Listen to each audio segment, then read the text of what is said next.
Big news out at Giga iWest. Yes, it is the biggest thing you have ever seen. Believe the thumbnail hype. It is amazing. It is incredible. Or maybe it might be a little overstated. I haven't seen the thumbnail. I don't make those. My good buddy Rosh does that, and he does a masterful job. So whatever he said is what we're going to cover. Got my good buddy Mark here helping me out. We have secured his rescue, it appears. So congratulations to his family and loved ones for his safe return. I'm Brian. Welcome to Future Ozza. Yeah, you saw the thumbnail we're using. It's amazing. Oh my gosh. But Man, we're actually talk about hyping up an episode. Hey, apologies to those who despise the format. We A/B test it and go with what works. Zane has also changed his format a bit, and it's, you know, I apologize on behalf of human nature. It's how we all operate. The old bait and switch.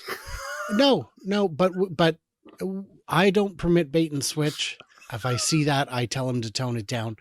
But go as big as you can while telling the truth. We've got information on some of the different body styles that people had seen last week. We've got information on some of the construction methods, and we've got some construction updates generally. Let's get into those. Yeah.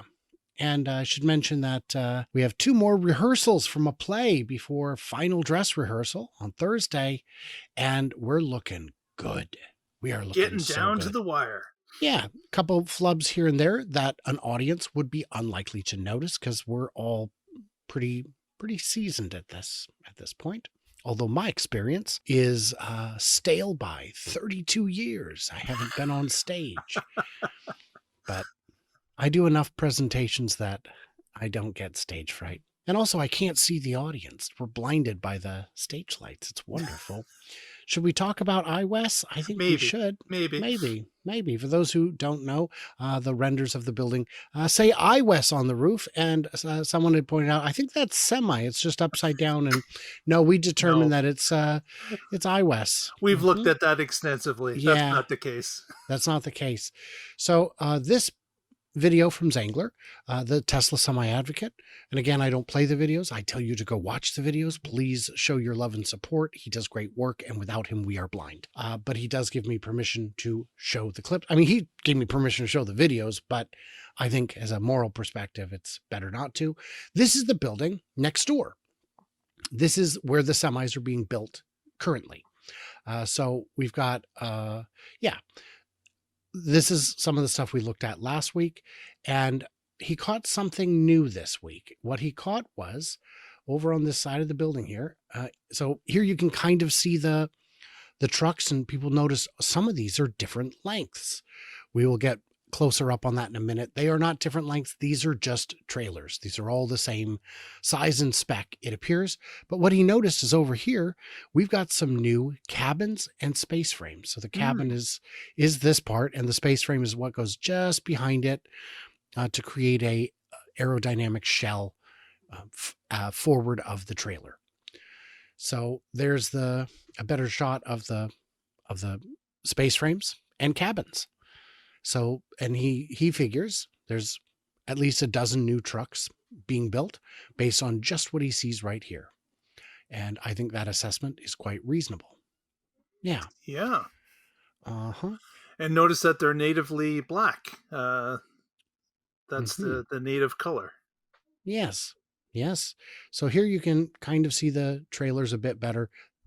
You've got your regular 4-4-2 kind of situation, 10 wheels for the tractor, and for the trailer, whatever it is. And these are just hitched on. They are not different body styles. And to give you an idea, do you know where this building is relative to it? Here is the Tesla Gigafactory, where you see with the solar panels. This parking lot is where the Giga iWest is being built. And right over here is the R&D building. This is what we're looking at, is this building here. Okay. This is the property that I have been removed from by security for attempting to see if there was any way on earth I could get into the semi product launch, and there was not. So I went ahead and live streamed my removal. And, I've had people say, Brian, that's why you don't get invited to events, is you're too forceful.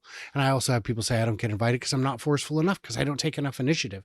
Guys, people get in that way. Gally gets in that way. Gally got into that event that way by showing up and saying, what the heck, man? Maybe it wasn't that one. Maybe it was the cyber rodeo. No, not cyber rodeo, cyber delivery event. I think he got to the gate and they turned him away. And he went live and waited for someone to get it to Elon's attention. And then he was permitted in. So I don't know what it is, guys. I don't get it. Well, you asked too many hard questions. You revealed too much information. Matthew Donegan Ryan revealed more information, and his ban was lifted. What are you guys doing? Be nice to Brian. That's the moral of the story. Absolutely. I think that's what we got. So on to the regular update. And there isn't a whole lot that is too important. Grading continues. They're going to be doing this. You've seen a lot of concrete rework at other factories, but one thing they're doing here that's kind of clever is all of the power lines, all of the high voltage stuff is going up on the hill instead. So they're going to be burying it up here and then just shooting straight across. So if you need to do any power rework, you don't have to crack out the jackhammers in the area where production is ongoing, which creates disruption. Yes. So that's great. You can see this is a little junction box, but the wires run out from there. Yeah. And on the roof, we can see they are now sealing the expansion joints between the buildings, between the sections of the buildings. A little better shot there. And yeah, you can see they're capping it. I don't believe that's the final cap. I think that's an underlayment. They will put a white cover over that of thick plastic. Yeah. That is waterproof, weatherproof. You can see other things going on in the background. New development here. These trenches have been cut at the edges of the building, which is where it will extend out to the new structure. Right. And we can see that the footing holes are developing. They're getting the mud in the bottom. They will soon be getting the rebar, as you can see by it being stacked all around. Anything we need to address on this before we get to the questions? I would say on the questions, I got comments recently. I don't know if we'll see them because I only deal with ones with question marks, which was, oh man, this video is too long. You're dragging it out. Why can't it be shorter? My friend, I'm giving you as quick of information as I can. I'm summarizing from all the different sources, all the different videos, all the different things, and I'm doing it for free. So be nice. Interesting that those walls are starting to encompass the stamping area, starting to branch out towards it. Yes, and it's tough to tell from this angle, but it looks like they're starting to backfill. Yeah, they might be backfilling around it. Okay. Yeah, for sure. So that's good. That's a sign of progress. But you can see these are complicated structures. They have a lot of manual labor involved with all of the rebar being connected, tied in, all that. Head over to Zangler's channel. Give him a like. You can like this video as well. I'll make sure I forgot to like the other one. I usually save that for while we're here. But what time is it, Mark? Well, oh, it's probably time for the embarrassing photos first. Mm-hmm. Then the question and answering happens. So I'm trying to figure out what I'm going to do here, but I think I'm going to just go with it's terrible. It's terrible. So great. Let's get to the questions. Why do driverless semis have to fit under the trailer? It seems to me a driverless semi could be the trailer. Thoughts, Mark? Why does it have to fit under the trailer? I had said, do like they did in Logan, where you've got what basically looks like the pilot car of of the back half of a way oversized load. You ever seen one of those little pilot cars? Yep. Have something like that that's autonomous that sits underneath the front. If it was autonomous, that would make sense because you don't need room for the human. And of course, it would be a dangerous position to be in if you were a human because you'd be underneath the vehicle that you may crash into in front of you. So it makes sense if it is autonomous that you could have a power unit just under the trailer and the nose sticking out. That would work fine. Yes, it would. The trick becomes with containerization. There's a reason trailers are as dumb as they are. They don't put a lot of smart features into them. They don't uh, have all of the things built in that you would want from, say, a box truck. True. And it's because they need to be very modular and very cheap. And the concept of a warehouse on wheels would be defeated by a automated trailer, because it would be sitting for a month, for 3 months. You need something cheap and convenient. People have asked me, why don't they put solar panels on the top of the trailers? And it comes back to that logistics. What do you do when they're parked, when they're unhooked? Do you find a source? Do you terminate the power? Do you lose that opportunity? So I think what I was looking at is there has been some futuristic drawings of semis in the past where the cab, the tractor, the front was lowered because it was autonomous. So mhm. it uses a regular trailer, but it just pins underneath it, and it sticks its nose out a little bit, but there's no high part in front of the trailer. So trailer remains the same, but you have a smaller and cheaper tractor trailer part of it. So what you could do is have, for especially for 20-foot shipping containers rather than 40-foot, you could have them. It's basically a flatbed box truck. So that's I think closer to what we will see in the short term. This is a fun one here. Hey, wait a minute. Jay Leno has a commercial driver's license, or did he use his CDNL, Celebrity Don't Need a License, on the video where he drove a Tesla semi? To which I asked, wait, was he on public roads? And Mr. Kuber found the video. And it turns out that Jay is, in fact, driving on the road. So how does that work? Any guess? Jay's got a license to do it. He may, but apparently a quick search says in Texas, at least, you don't need one if you're non-commercial. He's not getting paid to drive that truck to deliver those goods. So that means that the weight limits determine the class, and he's not, I don't know. Let's see, because people will use these to drive oversized rigs that they own as recreational vehicles. Okay. So there are ways around it. Thank you for the question, my cuboidal friend. So it's because of Texas. That's really what it boils down to. because Texas. That's the name of the game. Now, I had said all that, and then of course I asked him, you know what that means, right? You're going to be in this video right here. And I suspect he guessed that. Are you sure those aren't mechanical stamping pieces? Now, I did ask for clarification, which I'm definitely not sure. So I don't know. I assume, are we talking mechanical versus hydraulic? I'm definitely not sure. I don't know if I understand the question. Do you understand the question?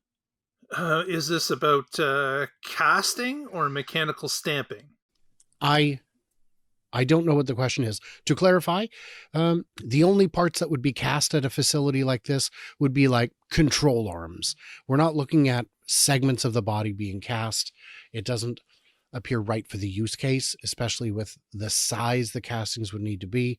The structural requirements are very different in a Class 8 truck than they are in even a work truck or passenger vehicle. So I'm not sure. And if you want to ask again with more clarification, I can help. Oh, yes. Will Tesla be successful before the economy collapses due to climate change? Don't know. I don't know. Do you know? I would say that Tesla is already successful. There you go. There you go. When do you think the semi factory will branch out into automated assisted heavy construction machines?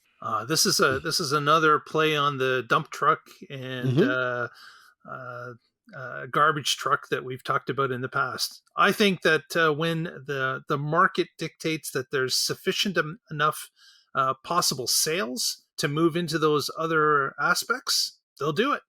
And they may not pick all of them, maybe just pick a couple. Right. I think the reason we're not going to see them get into the heavy loaders and the big construction equipment, the earth movers, is because there are already companies that do that very well. And the market is not that big. I don't know if they could make a dent in that market in a way that would be profitable for them. I think they're going for the low-hanging fruit, and the semi currently is that low-hanging fruit. And even then, it's not going to be an outsized percentage of the business just yet. There are possibilities that it could be in the future. We shall see. Hey, your comment, an idea of a hypermiler mode. I would love to see that. Yeah. And then we did get a number of comments saying hypermiling isn't dead and offering additional ways to hypermile. I agree. Hypermiling is not dead, especially in EVs. I know people who love to gamify it.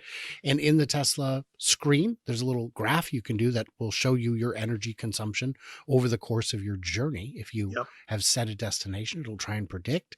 It's a lot of fun. It really makes it more fun, I think. How many Teslas does Semi have for itself? Couple dozen, my guess. Yeah, I wouldn't say it's more than that.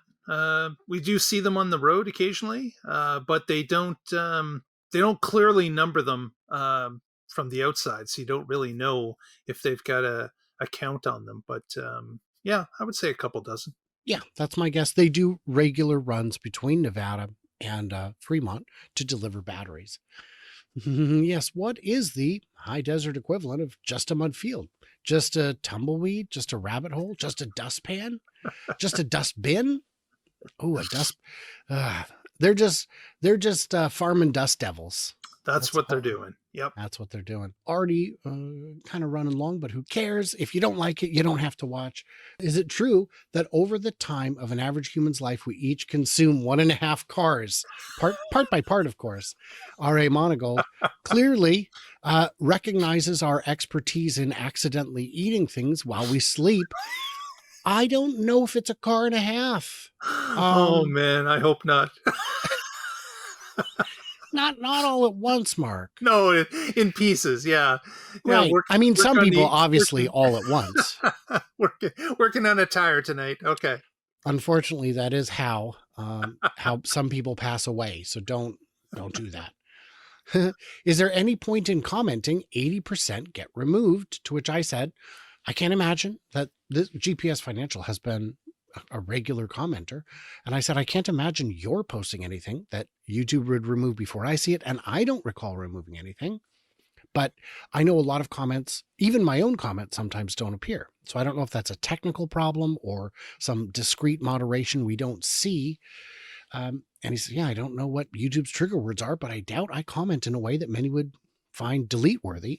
And just off the top of my head, I don't remember this user being controversial or anything. So I don't know. I don't have insights to that. I do sometimes see people saying, oh, great, you're going to delete this comment too. And I'm like, my friend, I have no idea who you are. I do not know what you're talking about. I will tell you that there are comments that I assume must trigger YouTube in some kind of way that makes them, lose their minds. So beats me, man. Beats me. I don't know if you get comments like that, but I don't look at those ones.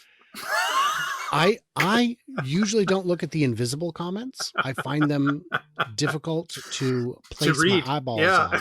Yeah, exactly. It's one of those limitations I have, lacking superpowers. And speaking of superpowers, I do have a joke coming up, so stay tuned for that. But I do want to say, head over to Mark's channel, The Tesla Life. They do a great podcast every Wednesday at 4 p.m. Pacific. And who knows what time that is in the rest of the world? Doesn't matter to me. 7 Eastern, you know the deal. And what else? Like, subscribe, do all that. Please do subscribe. I am really trying to get to 100,000. It is not looking promising for this year, but every subscribe helps. The joke is that I saw this on Reddit. Someone said, here's a movie I want to see. The CIA determines that journalist from the Daily Planet, Clark Kent, he gets too many exclusives. He's too close to the truth. Let's assassinate him. And the whole movie is just failed attempt after failed attempt, and they don't know why.